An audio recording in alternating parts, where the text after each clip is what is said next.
Eh bien, bonsoir à tous, monsieur le maire, bonsoir. Chers amis, bonsoir à tous. Alors vous avez en fond d'écran là-haut un hommage à nos ancêtres qui se déplaçaient auprès des fontaines avec leurs mulets et leurs bidons. Et concernant l'eau et la ville, c'est une belle et une longue histoire. Belle parce que quand on pense qu'on a 3 rivières, 2 sources, plus de 20 fontaines dans la Loire et un peu plus de 2400 piscines qui ont remplacé nos bons vieux bassins d'arrosage circulaire qu'on trouvait presque sur toutes les propriétés quand nous étions gamins, dans lesquelles nous allions nous baigner. Moi, je n'ai pas honte de te dire que j'ai appris à nager dans le bassin d'arrosage de Vaugelade chez ma marraine. Voilà. Et il y en a encore quelques-uns. Hein. Et quand on les regarde, on se dit que c'est tout ce qui nous reste à peu près du vence agricole avec les anneaux de crèche qu'on trouve encore sur les murs et où nos ancêtres attachaient leurs mulets. Voilà. Alors, concernant l'histoire de l'eau dans la ville, il y a 2 étapes essentielles.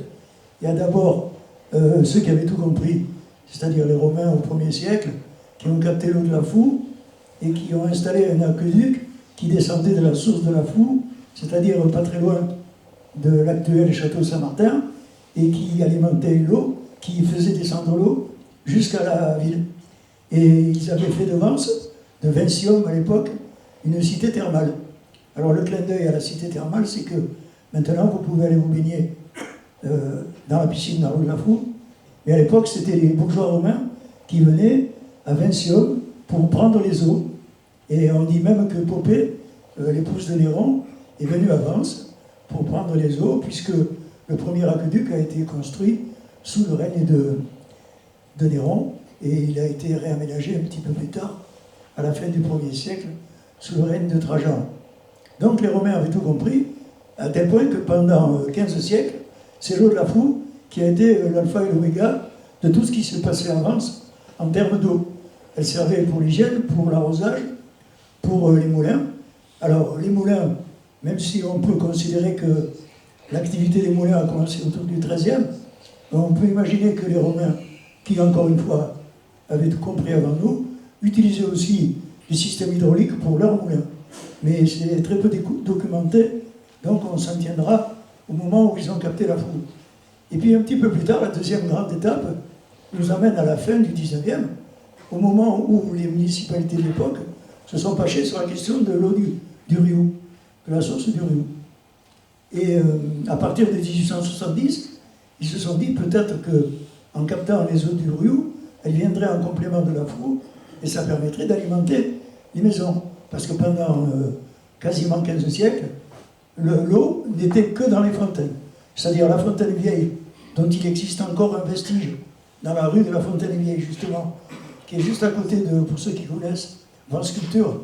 Quand vous arrivez sur le boulevard Paul-André, qu'on appelle les remparts, vous avez Vence Sculpture, et sur la gauche, il y a un petit chemin qui s'en va et qui va rejoindre l'avenue Henri Snard.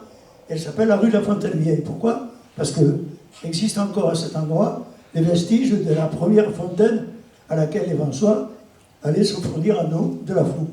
Puisque les fontaines que vous voyez là, la basse fontaine et la fontaine du Pérat, n'ont été construites qu'à partir du XVIe siècle.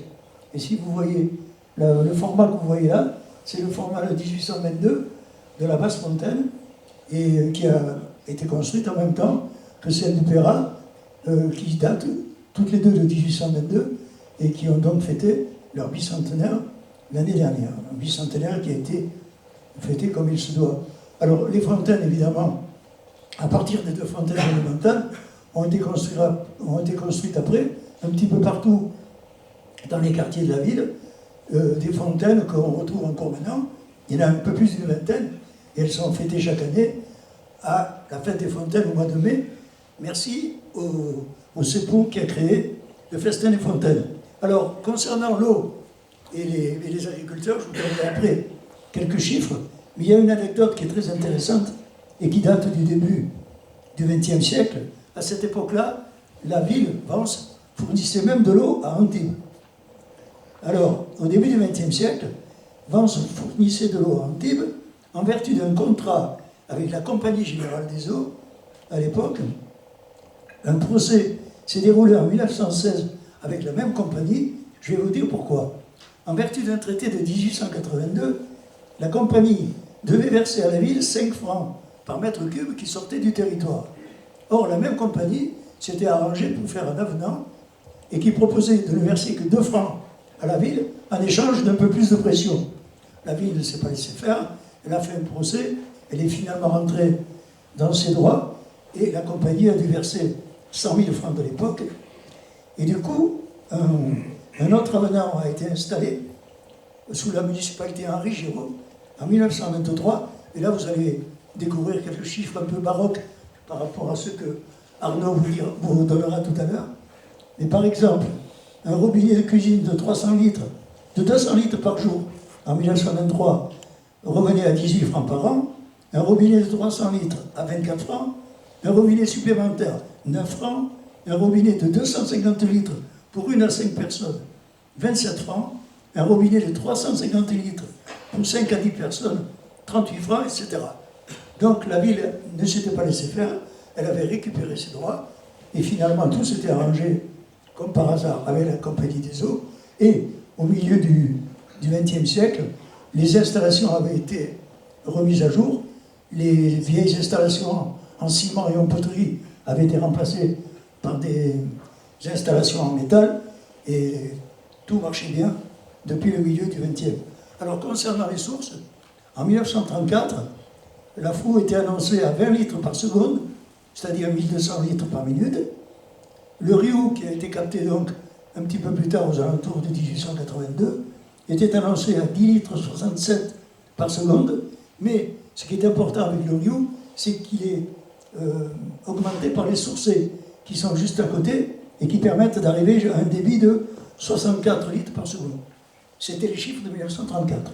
Je ne sais pas ce qu'il en est aujourd'hui, notamment l'été dernier, où pour la première fois de mémoire devant soi, on a vu les fontaines rester muettes pendant très longtemps, ce qui a généré pas mal de questions aux vieux Vansois qu'on croisait en ville qui nous disaient, de mémoire de vieux Vansois, on n'a jamais connu ça.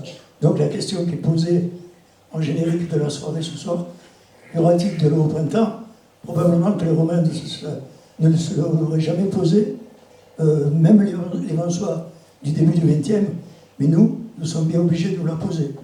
Alors, quand on parle de l'eau avance, il faut aussi parler du lavoir, puisque nous avons la chance d'avoir un lavoir ici, qui a beaucoup servi au début du XIXe siècle, avant d'être complètement réaménagé, et la version que vous voyez maintenant date de la 1860, la fin du XXe, mais il était très utilisé par les Vansoises de l'époque, et il sert encore aujourd'hui de lieu de visite, et il est quasiment comme il avait été, parce qu'il avait été inauguré à la fin 1860. Alors maintenant, quelques chiffres pour vous donner un petit peu une idée de ce que représente l'eau dans l'histoire de la ville par rapport à l'agriculture. Juste quelques idées de population. En 1790, la ville comptait 2615 habitants, dont 2550 dans les remparts et 65 dans les écarts. Les écarts, ça devait être 3 ou 4 maisons sur les collines à côté. À l'époque, il y avait 357 paysans, 188 ménagers et 199 travailleurs. En 1860, 2733 habitants. Et en 1903, au moment où Jules Grec écrit une monographie d'une cité rurale, il prend Vence comme exemple. Alors, si ce pauvre Jules Grec revenait aujourd'hui, il écrirait une monographie, mais sans parler de ville rurale. En 1903, donc, nous avons 3135 habitants, dont 2505 sujets français et 593 étrangers, pour la plupart italiens. Les 3135 habitants forment 824 ménages, dont 590 vivent d'agriculture. À cette époque-là, 80% des ménages vivaient d'agriculture, et on écrivait à l'époque qu'il y avait 2 tiers de la population qui nourrissait aussi le dernier tiers. La population de Vence était essentiellement agricole. Au cadastre de 1830, sur 2835 hectares de la commune, plus de 600 étaient constitués de vignes et d'oliviers. Sur le territoire total, on comptait 470 propriétaires ruraux et un total de 590 exploitants. En réalité, on trouvait 550 cultivateurs de 3 à 5 hectares, 35 d'environ 15 hectares et 5 de 50 hectares et plus.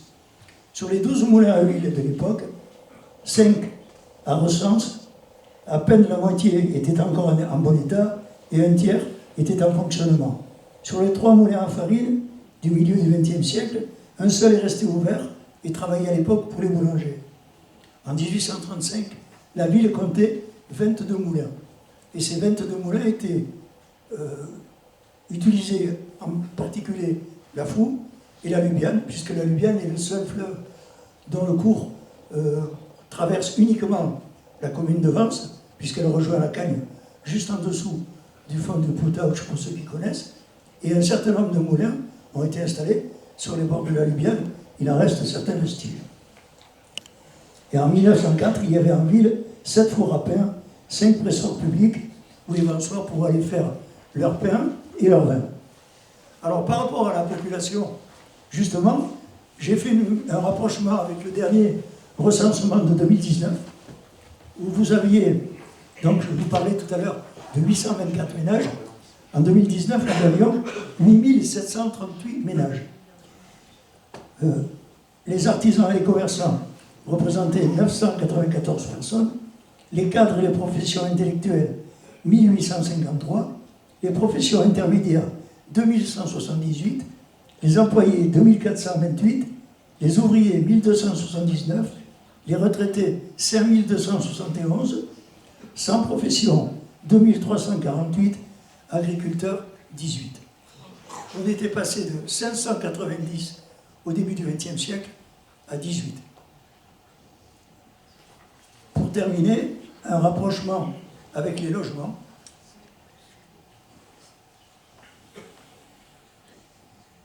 En 2019, il y avait à Vence 11 497 logements, 8 737 résidences principales, 1 671 résidences secondaires et 1089 logements vacants. Il y avait 4 812 maisons et 6 622 appartements. Et je termine avec les pourcentages de construction concernant le développement de l'urbanisme à Vence. Les constructions avant 1919, 8,5%. De 1946 à 1970, 24%. De 1971 à 1990, 46%. De 1991 à 2005, 10%. Et de 2006 à 2015, 5%. Alors tous ces chiffres vous permettent à la fois de vous souvenir de ce qu'était Vence agricole au début du XXe, ce qu'il est devenu aujourd'hui, mais heureusement, avec des initiatives comme celle qu'a pris la mairie depuis quelque temps, et qui avait déjà été le cas lors du premier mandat de Régis Lebigre, on ouvre encore maintenant des possibilités aux jeunes agriculteurs qui voudraient s'installer, ce qui permettra de relancer une activité qui a marqué l'histoire de la ville.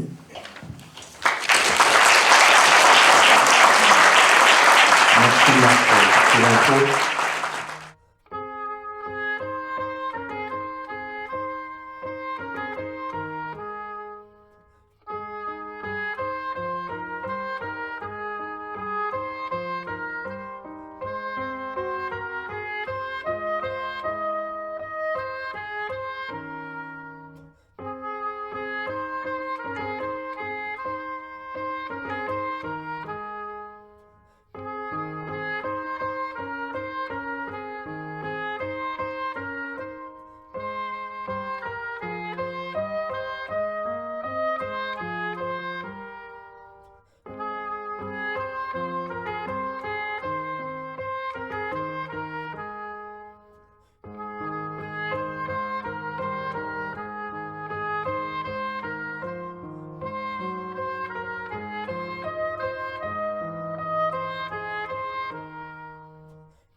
Thank